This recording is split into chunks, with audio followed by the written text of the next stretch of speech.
Howdy folks, it's Adriel the Hunting Gear Guy. Today I'm trying a different audio video setup. Let me know if this is better than what I've been doing before, because I'm always trying to make stuff better for you guys. Today I want to show you guys the ATRS Modern Sporter. Now, this is a full rifle. ATRS offered to loan me their one of their rifles that one of the guys over there built. The Modern Sporter comes as an upper and lower. They're non-restricted here in Canada. They look very much like an AR, but they're not quite an AR. And so long as you use an appropriately long barrel, something over 18.5 inches, this is going to be a non-restricted rifle. Very neat here in Canada, because then you can take it out hunting, gravel pits, that kind of thing. It doesn't just go to the range and back. Before we get too far, magazine's empty, chamber's empty. We're ready to rock and roll. Now, this rifle in particular, I'll just talk about it briefly. This one's been I think it's been kind of set up for 3 again. So we've got a medium weight barrel on here, so you can fire those long range strings without getting it too hot, and it's still going to be accurate. This is a very accurate rifle. I was out shooting at the range, and I'm getting right around an inch with some okay ammo. So that was some good ammo. You'd be well under an inch. We've got a Vortex Razor HD on top. This is a 1:6.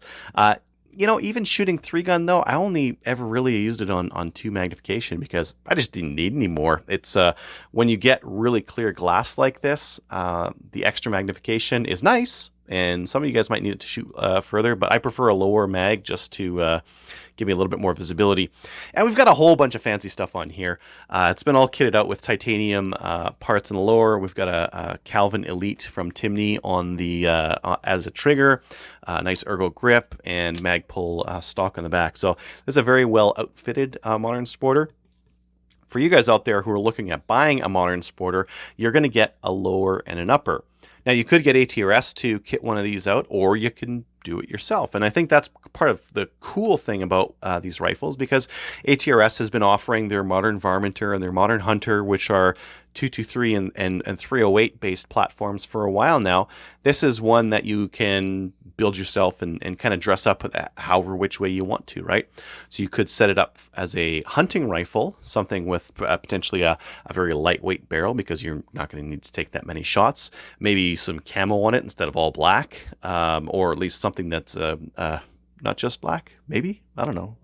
Deer don't seem to mind. Maybe the coyotes wouldn't, but and if you're gonna go hunting, you may want to use more magnification. Not that 6 times with a really good optic is gonna leave you hurting that much either. And then trigger, probably still a nice trigger on a hunting rifle. Maybe not this nice, but this, why not? Kind of a thing, right? So there is another AR-ish receiver set on the market, but that one uses a bolt to hold them together. This one is a little bit different. So I'm just going to go ahead and pull that front pin, and that's all I need. So that front pin's there, and boop, it just comes right off. And the reason why it comes right off is that pin at the back just stays there, and it hooks onto this guy right here. So we've got a hook on the back, pin on the front, and then we've got these slopes to it that make it just different enough from an AR to where this won't fire with an AR. So I've got an AR lower right here. Here's a standard AR lower, and this guy won't quite fit on there, so we can't make that happen. And similarly, the ATRS lower will not fit an AR upper, so there's a no-go there as well. So just comparing the 2 lowers, something you might notice is on the AR lower, it's flat pretty much from the front to the back, little swoop at the back, and that's basically the profile there. Whereas on the ATRS Modern Sporter, we've got a little bit of an angle right there, and then a little bit of an angle at the back. Now, this doesn't really matter. What really matters is that this lower was not based on an AR-15. The design is not based on one, and it's different enough where it's not compatible with the AR-15 either. So this is officially not an AR-15 and not a variant of an AR-15. And that within Canada, that's what you need to be even considered to be non-restricted.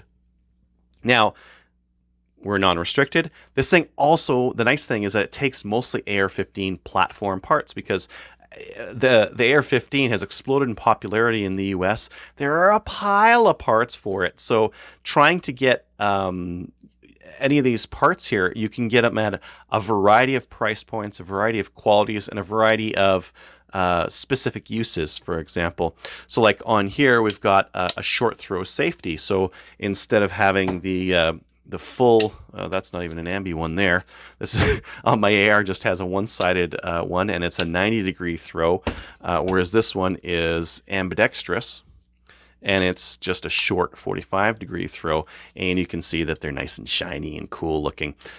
So suffice to say, you can put in most any part that you'd want to in an AR into this ATRS Modern Sporter, which includes your triggers and trigger groups. There is no need to put like a trigger housing with the trigger and like assemble that outside and put it in there. It just takes a trigger like it's supposed to. It'll take a magazine release, bolt release, all that other kind of jazz. If you want to, you can run a captured bolts. Nope, not a bolt. Recoil spring. There we go. Captured recoil spring. The rear pin, it doesn't really matter because it doesn't really need to move. So it could have something with a nice pullout, or just leave it all the time because it never needs to come out. With the front one, you might want to get one that's got a little bit of a lip to it so that you can grab onto it, or you can just push from the other side like you do on your AR. I mean, we're just talking about niceties really now. So suffice to say, the lower is not an AR-15, not a variant of the AR-15, but can take a lot of AR-15 parts, which is really good for us because it means there's lots of flexibility on this thing and lots of different ways to build one out. Standard buffer. I think some of their first versions wouldn't take an A2 stock, so if you wanted to run the old style large fixed stocks, you couldn't, but I believe they're fixed. That's fixed for Generation 2. Now on the upper, there's not really much to talk about. Right at the back here, so this is a Gen 1, and it's got a bolt-on shell deflector. Some of the new ones, with their second batch, they're going to have some where you can choose whether to do a slick side like this, where it doesn't have the forward assist, or you can choose to get one with the forward assist. And I believe that one comes with one that's machined in, and it costs a little bit more. So if you want one with a forward assist or not, I guess that's a choice for yourself. The rest of this thing is just like a standard AR-15 upper, though.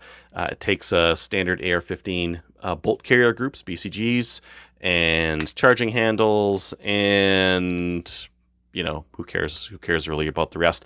It is a little bit chunkier than an AR-15 upper, but again, I don't know if I really care about that. It's just aluminum, so it's lightweight anyways. So putting them together, all we need to do is pop them in like that, push it, and let's get that pin in. There we go. And pop the pin in, and then we're back to assembled rifle. Now, one of the things I wanted to show you guys was that this Magwell takes all the mags that I have and drops them free. Some of the other ones are a little bit tight. This is a CPD mag. There's a Magpul 30. Drops it free just fine. Here's a Hera Mags 30. Now, if you're in Canada, you're like, what do we do? What is he doing with those 30-round mags? They're all pinned. They all have like a pin in there to keep them to the legal limit. Even this long boy, ooh, look at that 40-round Magpul. Five in Canada. Drops free just fine. And finally, your aluminum GI mag also drops free just fine. Here, let's get that a little bit more vertical.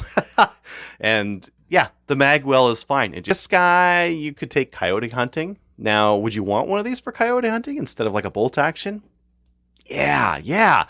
I probably wouldn't run a brake like this if I was going to go coyote hunting. I'd probably run just a bird cage or something that wouldn't add to the concussive force like a brake would. But this would be fantastic for follow-up shots, or if you call two coyotes in. So this is actually a good rifle for that. With a good quality barrel like the barrel that's on here right now, you will get 1 MOA accuracy. So it's accurate enough, and it's got a fast follow-up shot. So it would be good for hunting varmint. And that's kind of interesting because that would be fun to go coyote hunting with.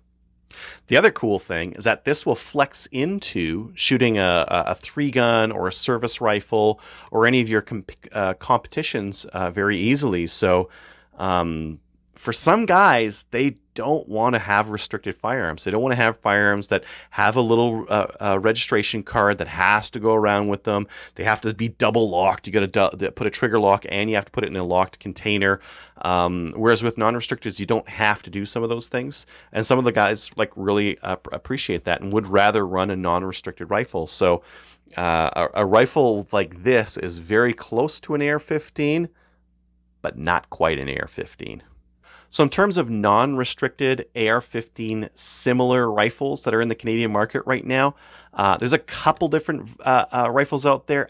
I think this is the best 223 platform non-restricted AR-ish rifle that you can buy in Canada for a couple different reasons. One, the finish is good. It's not a crappy finish on it. I've got a link to some like high def photos I took in the description below here. The finish is fantastic. It takes normal triggers. You don't have to do the trigger pack thing and monkey around with it. It's got a much better disassembly than some of the other ones out there, just in terms of this pin and pulling the top off. And the Magwell isn't tight. I know on some of the rifles out there, the Magwell's super tight and they will not drop free with some mags, whereas this one just runs everything just fine. So again, that was the ATRS Modern Sporter. It's I think the upper and lower was right around $1,000, somewhere around there.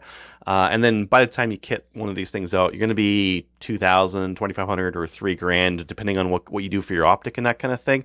But you will have a pretty fantastic rifle, and it might be the only rifle you need in 223 or 5.56 because it could potentially do it all for you. So pretty cool rifle, non-restricted, and pretty decent quality as well. Thanks for watching.